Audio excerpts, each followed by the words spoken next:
If you don't feel good about yourself, we have a solution for you. And you could buy it for $9.99 or 3 payments of $25.99. So again, I think we've gotten to a point where there are a number of factors that are actually causing chaos and are causing or creating an atmosphere where we're trying to suppress the human potential. Oh, I'm dating myself now. Oh my God, I've been here for 23 years, so I'm now 30, so I've been here since I was 7. Yeah. My dad was drafted by the Braves to play baseball.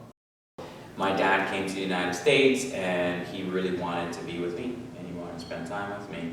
So I remember that my childhood was very happy because we spent a lot of time connecting and getting to know our neighbors, and neighbors did know each other, and there would be cookouts and music. But I also remember sort of the other part, which was, you know, a house burning down or a car burning down, or my mom saying like, you know, make sure when you come home, come through the streets. So I really had an opportunity to have this relationship with individuals who knew how to actually sort of navigate some of the systems that my parents did not know how to navigate because they were immigrants in the city.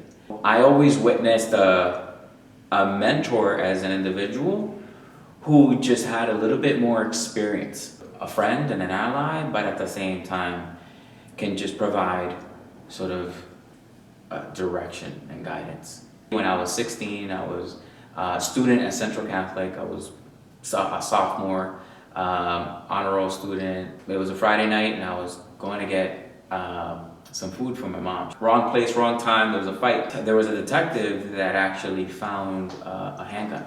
So I was arrested, my rights were violated. I was in a jail cell by myself, cold, 16, for 3 days. And so as I'm there, I'm like, what is going on?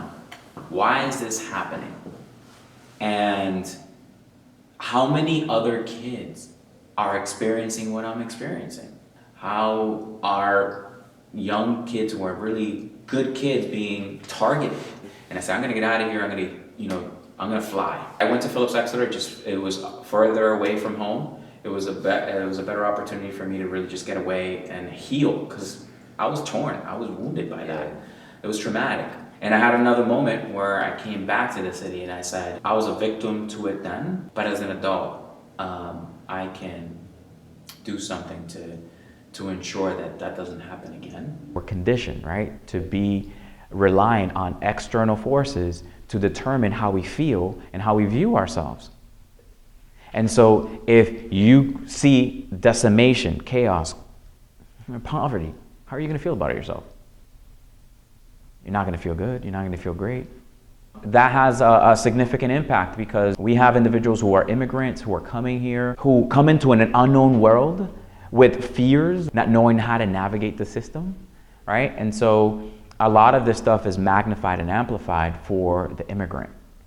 It's important to know who you are and to allow your self-esteem, your confidence, your worth to not be reliant on something outside of yourself. I would like to continue to see more immigrants really step up to the forefront and celebrate their successes, because there are so many successes here. I would say that at least 85% or 90% of all council members are of Latino descent.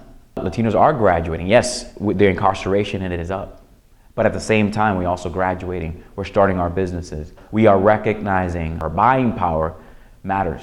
If we no longer live in a historical vacuum and we look at what has been done intentionally to keep certain people believing a lie. Because, you know, one of the quotes that people use the most, if you hear something enough, if you hear a lie enough, eventually you're going to believe that it's true.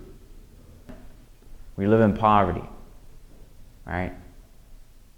You would much rather risk your life, risk it all, because you have hope, you have a desire, you have a hunger to be alive, to be successful, to earn a great living, to have a better life. You know, some of my great mentors talk about success is really about 80% psychology, 20% mechanics.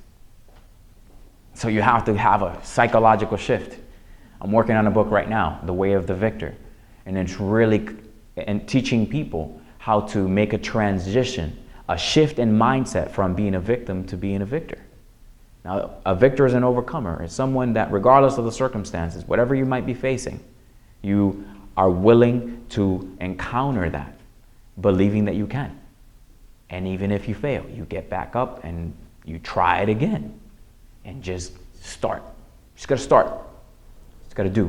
Just gotta make it happen. Focus inward. Step into your power.